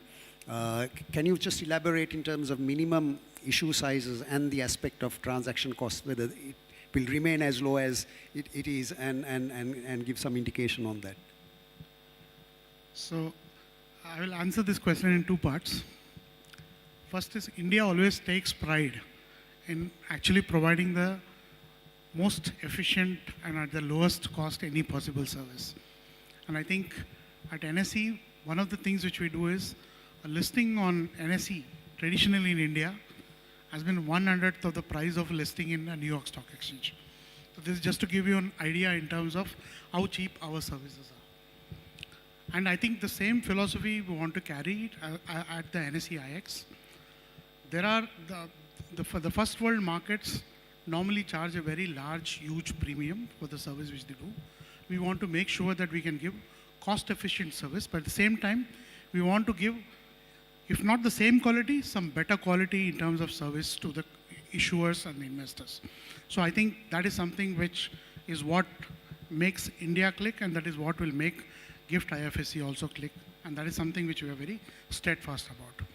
Secondly, in terms of the interest rates are something which are market determined, and these are also determined also by credit rating and other factors in terms of how investors view the risk profile of a company. Again, depending upon different periods of the market where interest rates change globally, because most of these are set by central banks.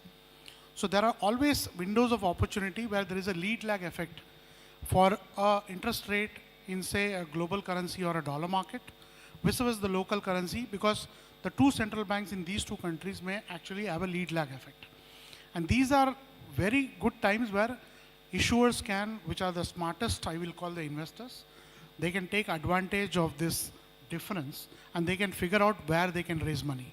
Whether to raise money in the local market at the local interest rate or whether to raise money in the global market at the global interest rate. So that is what will work as a factor. Thank you. Revati, may I come to you? So the elephant in the room at the moment is Sri Lanka's own sovereign credit rating, where we have a CCC and some at default rates.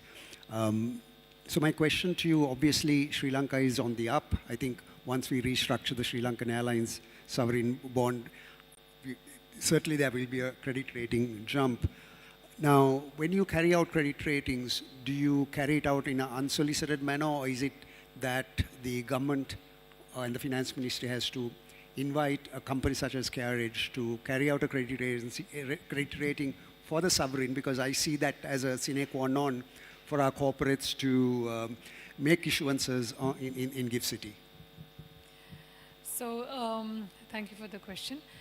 Government or sovereign ratings can be both solicited as well as unsolicited. The difference between these two is unsolicited would rely only on publicly available data, and there will be no interaction with the governments. However, if it is on a solicited basis, then rating is all about what is going to happen in future. A past can be an indication of the trajectory, but to an extent. What is going to happen in the future is more important in terms of ability and willingness to pay.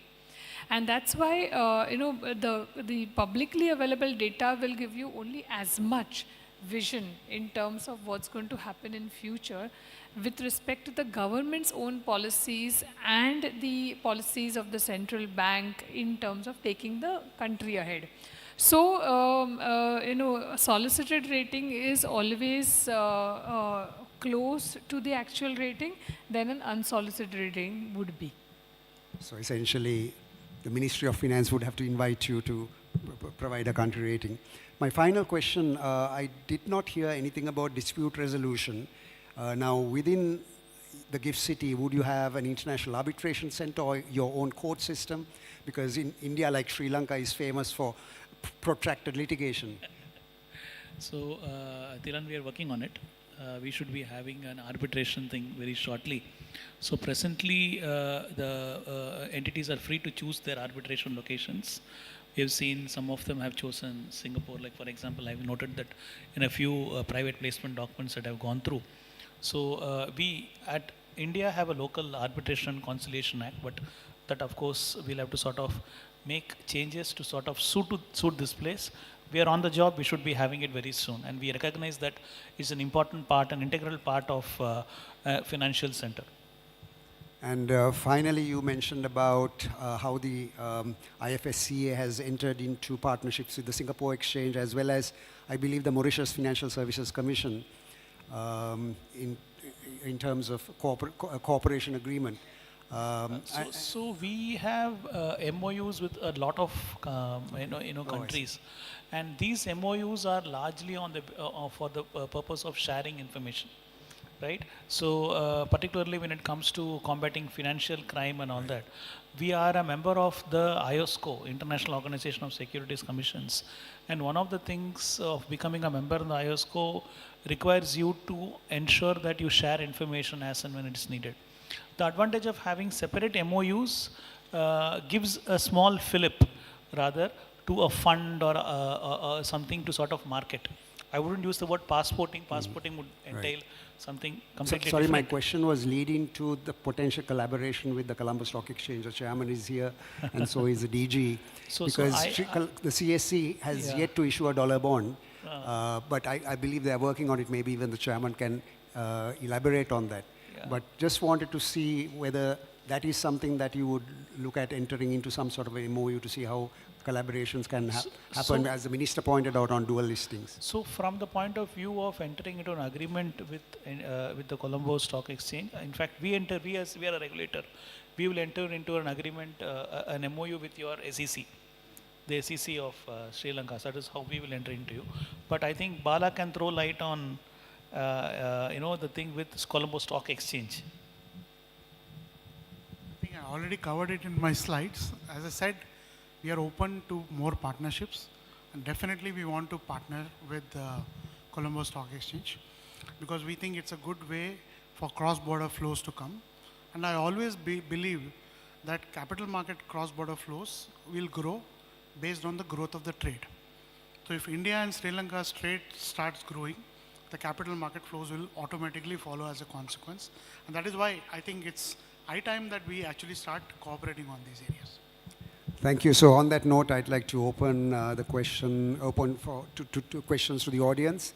Please keep it brief, limit it to questions and not so much comments. There's a microphone roaming, and can you please raise your hands to pose the questions to the panel?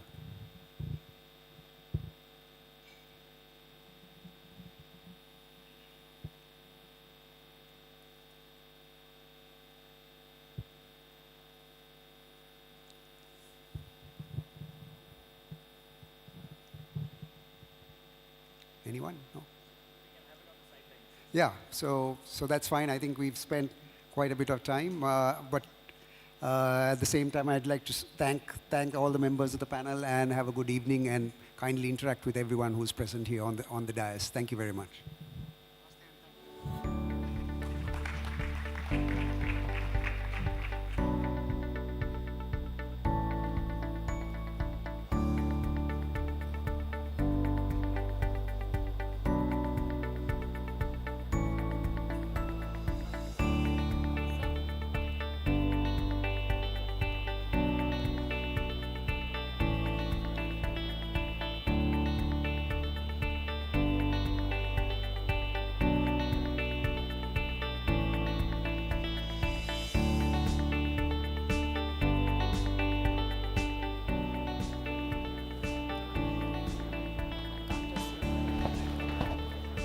May I now request Mr. Akash Jain, Director, CareEdge Ratings, for a vote of thanks, please.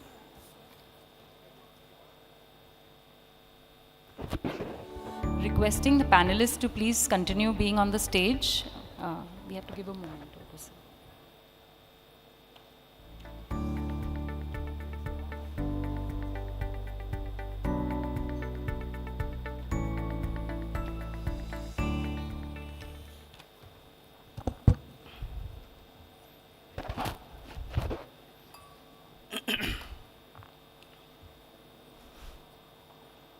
All right. Thank you. Good evening, distinguished guests, partners, and friends. On behalf of CareEdge Global, it is my privilege to extend heartfelt vote of thanks as we conclude this insightful edition of the dialogue. This year's theme, Credit and Capital, Building Trust Through Ratings and Regulations, has guided us through evening of meaningful conversations. In today's interconnected financial world, trust is just not a value, it is a currency. And through transparent ratings and sound regulatory frameworks, we can build the confidence that fuels the sustainable capital flows and economic resilience. On a personal note, during my visit to Colombo a few months ago, I had an opportunity to meet one of the local entrepreneurs. Over the quiet evening in the golf phase, as we spoke about the challenges and opportunity in this region, he said something that stayed with me. In our part of the world, trust is built slowly, but once earned, it becomes the strongest bond in the business. That sentiment beautifully echoes the spirit of today's dialogue, building enduring trust through credibility, clarity, and collaboration. Ladies and gentlemen, first and foremost, a special thank you to the Indian High Commission in Colombo, Sri Santosh Jha sir, Madam Devika Lalji, Sri Anandji, and the entire team. Big thank you for the unwavering support extended for bringing the dialogue to Sri Lanka. We are especially honored by the presence of Honorable Deputy Minister of Finance, sir. Thank you for your gracious presence and thoughtful insights that have added immense value to today's dialogue. Your commitment to fostering regional financial cooperation and regulatory clarity is truly inspiring. and we thank you sincerely for joining us. Also would like to thank Indo-Lanka Chamber of Commerce and Industry, TWC, and the Indian CEO Forum for your support that has helped us bridge and bring together two vibrant economies in meaningful dialogue. To our speakers, panelists, and the moderators, thank you for your insights and candor. You have helped us navigate complex issues with clarity and purpose. To our participants and delegates, your engagement has been heartbeat of this event. Thank you for your time, your ideas, and the trust. We are deeply grateful to our co-organizers, IFSCA and NSE IX, for their partnership and shared commitment to this vision. And to the teams behind the scenes, from logistics to media and technical support, your dedication has helped this event seamless and impactful. As at CareEdge, we remain committed to fostering platforms like dialogue, where ideas are exchanged, partnerships are born, trust is built. Thank you once again for being part of this journey. We look forward to continuing conversation and welcoming you to future editions. Have a wonderful evening. Bohoma Stuti. Dhanyavad. Thank you. Namaste.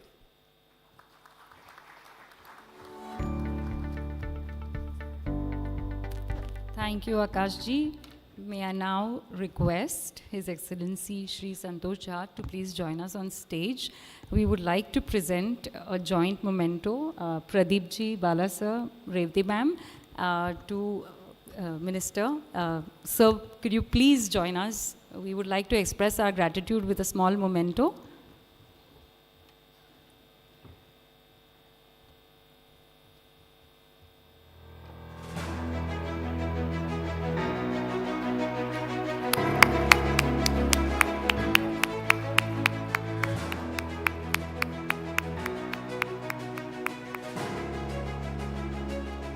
I now request all the other collaborators to also join us for a group photo. So we are going to bother you for 1 minute more to... Can we request the other collaborators also with us on this program to join us for a group photo? If they're around.